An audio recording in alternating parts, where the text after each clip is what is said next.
is a Dredfunn original production. Please sit back and enjoy.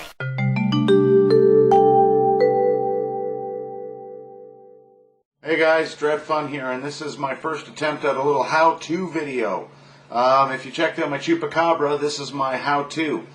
Basically, laying out with pencil work. I do a light little detailed box drawing of the character, and then I go in and detail, using a little bit of pressure, all the little fine things that I'm going to ink. Remembering to not press too darkly because it's going to continue to go. Right here I'm adding the ink.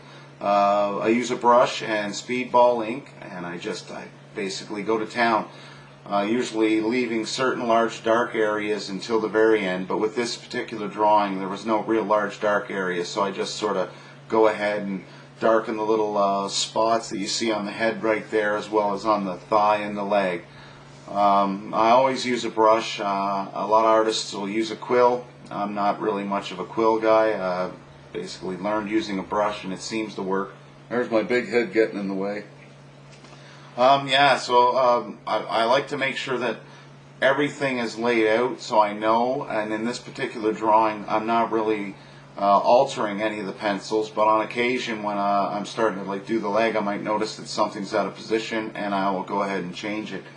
I did a lot of references of different Chupacabra images online, and decided to design my own that was inspired by original sightings.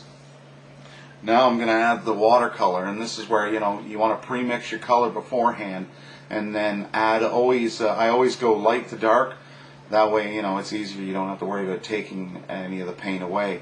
So when I mean light, I'll have more water in the paint mixture, and then as you see when I'm adding the darker parts here with a smaller brush, that's got less of the water in the mixture and sometimes a slightly darker color.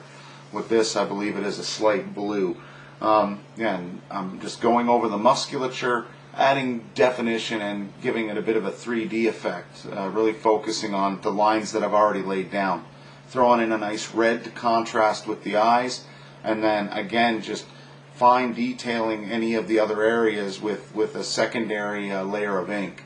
A lot of times I will ink it almost entirely again, just because I find that it then makes the watercolor stand out.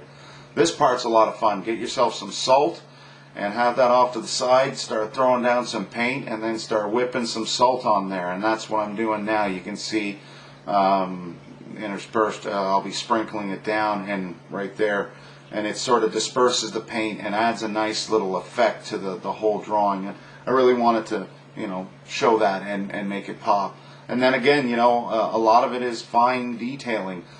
Some artists might feel that takes away from the drawing because you're then going over certain areas, but for me it's just lines, and I think that it adds to the final product. I know this would be hard for you guys to follow along. I mean, it's only a 3-minute video, so by all means pause and check it out in sequence if this is something you'd like to do. There's my big head again. Hopefully this won't be happening with the new camera. Again, I'm just trying to get the last bit of it off. Like I said, this was a lot of fun to do. I really love doing the Chupacabra and any other cryptids. Don't forget to subscribe to my channel and press the like button. Dredfunn out.